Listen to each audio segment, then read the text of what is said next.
پروردگار میگوید که شما به سوی من بر بگردید. در آیه دیگر پروردگار میگوید که قل یا عبادی الذین اسرفوا علی انفسهم لا تقنطوا من رحمت الله ان الله یغفر الذنوب جمیعا انه هو الغفور الرحیم. اگر شما یعنی در معصیت گناه، در گناه و معصیت اگر زیاده روی هم کردید، اسراف هم کردید، خیلی از حد گذرونید هم، لا تقنطوا من رحمت الله، از رحمت الهی محروم نباشید، از رحمت پروردگاری محروم نباشید. یعنی توبه کنید، هر چی زود بر بگردید و مهم اساس که برگشتید در نیت، در ذهن و فکر و اندیشه‌تون رفتنی به اون گناه دیگر نباشد. یعنی توبه چی هست؟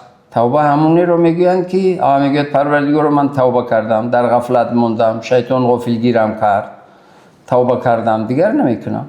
دیگر برگشتن نباشد به اون گناه. این رو میگن توبه نصوح. یعنی اصلا به اون گناه، یا حتی همون گناه کردگیش رو دویم چی میکنن؟ استغفار میگوید، به زبان نمیارد. ولی متاسفانه بعضیا میگن ای خیلی که دریوشی تری کردیم، بعد از همون گناه کردگیش با غرور افتخار چیکار میکند؟ یعنی یادآوری میکند. نه، باید که گناه، ذکری گناه هست. وقتی گناهی رو کردید دیگر ذکرش نه، یعنی به زبان دیگر نیارید. میدونید چی معنی دارد باز؟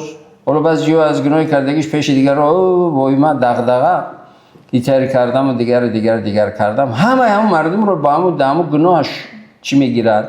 شریک میگیرد، شهید میگیرد. همه اون مردم رو شهید میگیرد در گناهش. برای همین پروردگار در آیه مبارکه میفرماید استعیذوا بالله و تعاونوا علی البر والتقوى ولا تعاونوا علی الاثم والعدوان. میگه شما در کارهای نیکی دست جمعانه کارهای نیکی رو انجام بدید. چرا نمازی با جماعت 27 درجه بلند است از نماز تنها گذار؟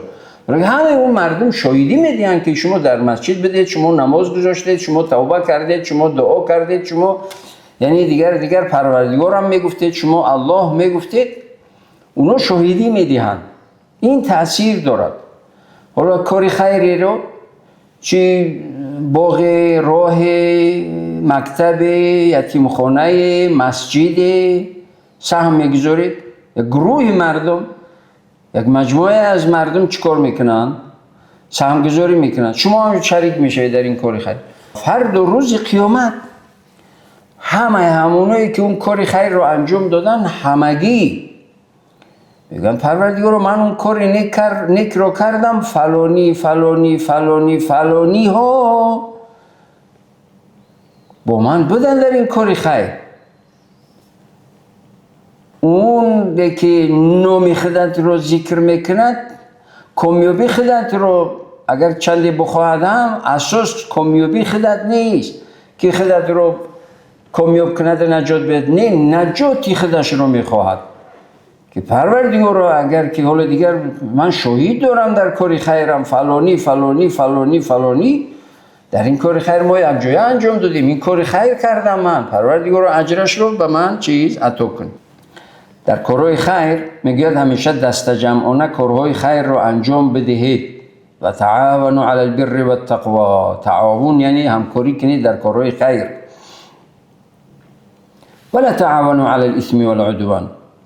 در معصیت و گناه و کارهای بد و زشت هیچ وقت همکاری نکنید. به خاطر که اون مجرمی رو که اون مجرم و اون عاصی و گناهگاری که میبرندش حساب و کتاب میگه پروردگار رو فلانی هم بدن با من. اون با شاهدی اون در اون گناه و معصیت و در اون جرم شما رو هم میکشن میبرند. برای همین باید که انسان در گناهش، حالا که باید گناه نکند اصلا، حالا انسان است اصلا باید گناه نکند، حالا انسان است، ضعیف است، از ناتوانی و ضعیفی گناه کرد، هیچ کس رو شاهد نگیرد که اونا شاهدی میدهند که این گناه رو کرده بود. ذکر گناه نزد دیگران شاهد کشیدن همه اونها در معصیت گناه هست.